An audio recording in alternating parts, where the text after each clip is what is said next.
பொதுவாக நம்ம உடல்ல ரத்தம் சில இடங்கள்ல தேங்கி இருக்கும். கால் வீக்கம் இருக்கிறது நம்ம பார்க்குறோம்.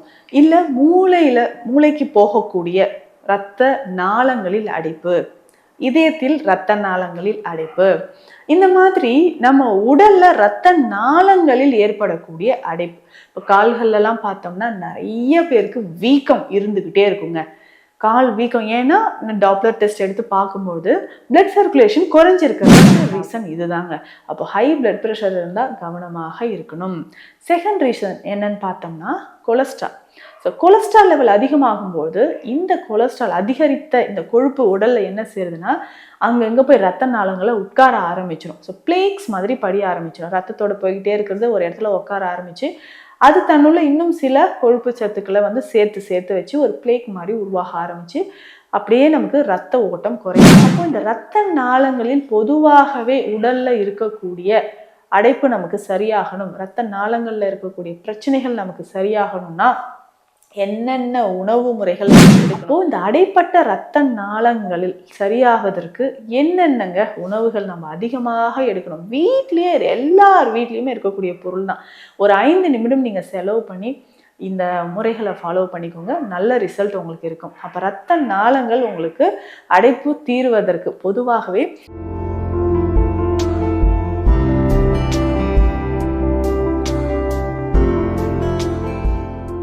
வணக்கம், நான் doctor Nithya, Siddha physician.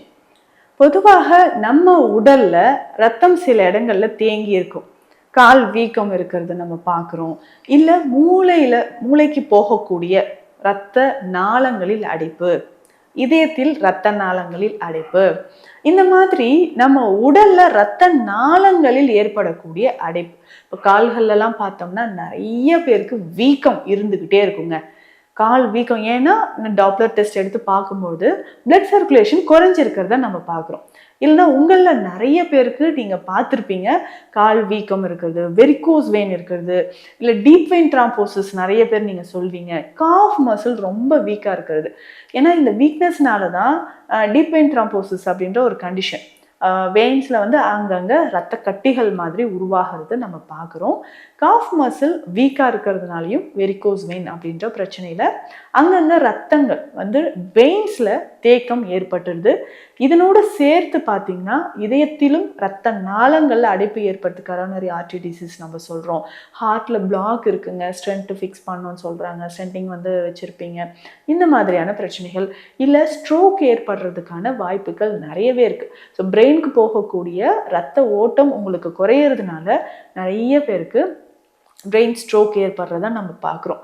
So இந்த மாதிரி ரத்த நாளங்களில் அடைப்பு ஏற்பட காரணம் அப்படின்னு பார்த்தோம்னா ஹை பிளட் ப்ரெஷர் ஃபர்ஸ்ட் ரீசனாக நம்ம சொல்லலாம். ஹை பிளட் ப்ரெஷர் அப்படின்னு பார்க்கும்போது பித்தம், சித்த மருத்துவத்தில் இது பித்தம் அதிகரிக்கும் பொழுது குருதி அழல் அப்படின்னு சொல்லுவோம்.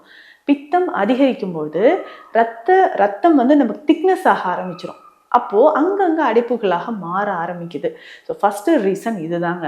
அப்போ ஹை பிளட் ப்ரெஷர் இருந்தால் கவனமாக இருக்கணும். செகண்ட் ரீசன் என்னன்னு பார்த்தோம்னா கொலஸ்ட்ரால். ஸோ கொலஸ்ட்ரால் லெவல் அதிகமாகும்போது இந்த கொலஸ்ட்ரால் அதிகரித்த இந்த கொழுப்பு உடலில் என்ன செய்யுதுன்னா அங்கங்கே போய் ரத்த நாளங்களை உட்கார ஆரம்பிச்சிடும். ஸோ பிளேக்ஸ் மாதிரி படிய ஆரம்பிச்சிடும். ரத்தத்தோட போய்கிட்டே இருக்கிறது ஒரு இடத்துல உட்கார ஆரம்பிச்சு அது தன்னுள்ள இன்னும் சில கொழுப்பு சத்துக்களை சேர்த்து வச்சு ஒரு பிளேக் மாதிரி உருவாக ஆரம்பிச்சு அப்படியே நமக்கு ரத்த ஓட்டம் குறைய ஆரம்பிக்குது. அது மட்டும் இல்லாமல் ரத்த நாளங்களோட உட்பக்க சுவரில் இன்டர்னல் வால்ஸ்ல எல்லாமே இது படிய ஆரம்பிச்சு ஸோ ரத்தம் போகக்கூடிய வேகத்தை குறைக்குது, அதை தடை செய்கிற மாதிரி ஆயிடுது. அப்போது ரத்த நாளங்களில் இந்த கொழுப்பு படிஞ்சு நமக்கு ரத்தம் சரியாக போகாததுனால என்ன ஆகுது, இஸ்கிமிக் ஸ்ட்ரோக் அப்படின்ற ஒரு பிரச்சனை, அதாவது ரத்தம் சரியாக போகாதனாலையோ ஆக்சிஜன் சரியாக போகாதனாலையோ ஸ்ட்ரோக் நமக்கு ஏற்பட்டு பக்கவாத பிரச்சனைகள் வருதுங்க. அப்போது இந்த ரத்த நாளங்களில் பொதுவாகவே உடல்ல இருக்கக்கூடிய அடைப்பு நமக்கு சரியாகணும், ரத்த நாளங்களில் இருக்கக்கூடிய பிரச்சனைகள் நமக்கு சரியாகணும்னா என்னென்ன உணவு முறைகள் நம்ம எடுக்கணும்?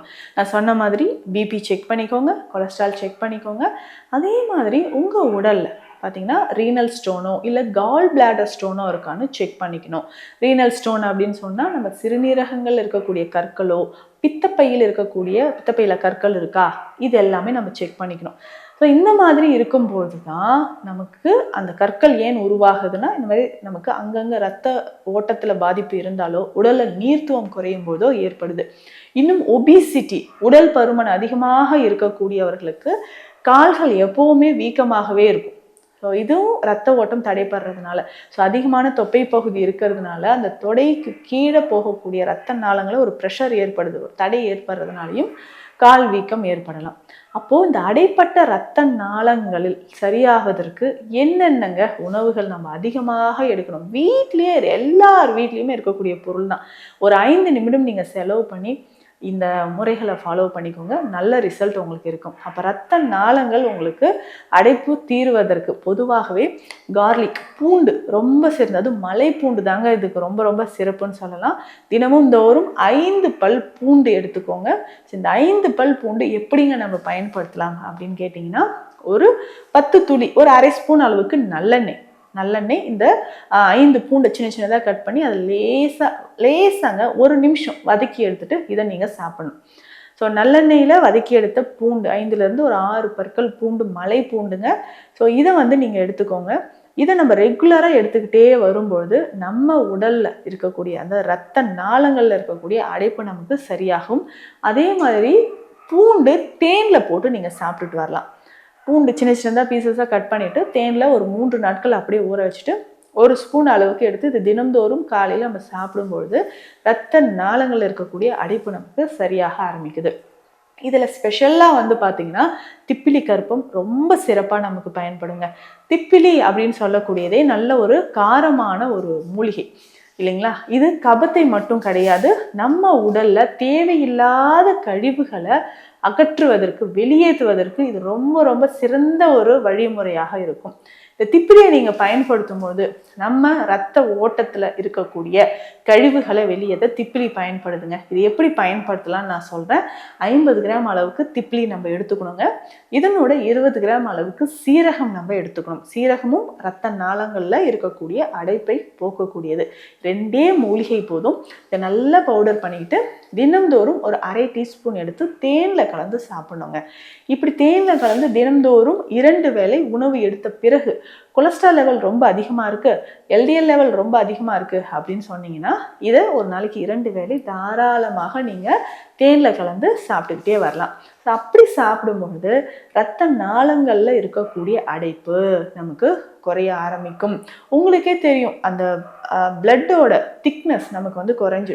நிறைய பேர் பிளட் தின்னர் எடுத்திருப்பீங்க, பிளட்டோட விஸ்கசிட்டி அதிகமாகிடுச்சு, ஸோ அடைப்பெல்லாம் இருக்கிறதுனால டெய்லி பிளட் தின்னர் சாப்பிட சொல்லியிருக்காங்க. கண்டிப்பாக அது நல்ல விஷயம். ஆனால் பிளட் தின்னர் நேச்சுரலாக நீங்கள் இந்த மாதிரி ட்ரை பண்ணலாங்க. தவறாமல் இரவு பாலில் மஞ்சள், மிளகு சேர்த்து குடிப்பது மிக சிறந்தது. ரெகுலராக இதை எடுத்துக்கிட்டே வரும்போது ரத்த நாளங்களில் இருக்கக்கூடிய அடைப்பு குணமாகும். டீப் வெயின் த்ராம்போசிஸ் அப்படின்னு சொல்கிற கண்டிஷன் நமக்கு குணமாகும். தவறாமல் நடைப்பயிற்சி செய்யுங்க. சுத்தமான காற்றோட்டமாக இருக்கக்கூடிய இடத்துல நடைப்பயிற்சி செய்கிறது, காலையில் பிராணாயாம பயிற்சிகள், யோக பயிற்சிகள் செய்கிறது, இது எல்லாமே நீங்கள் ஃபாலோ பண்ணும்போது உடலில் இருக்கக்கூடிய அந்த டாக்ஸின்ஸ் எல்லாமே ரிமூவ் ஆக ஆரம்பிச்சிரும். அப்போ ரத்த நாளம் மட்டும் இல்லைங்க, உடல் முழுவதும் இருக்கக்கூடிய அடைப்புகளும் நமக்கு தீரும். மேலும் இது தொடர்பான மருத்துவ ஆலோசனைகளுக்கு ஸ்கிரீன்ல இருக்கிற நம்பருக்கு காண்டாக்ட் பண்ணுங்க.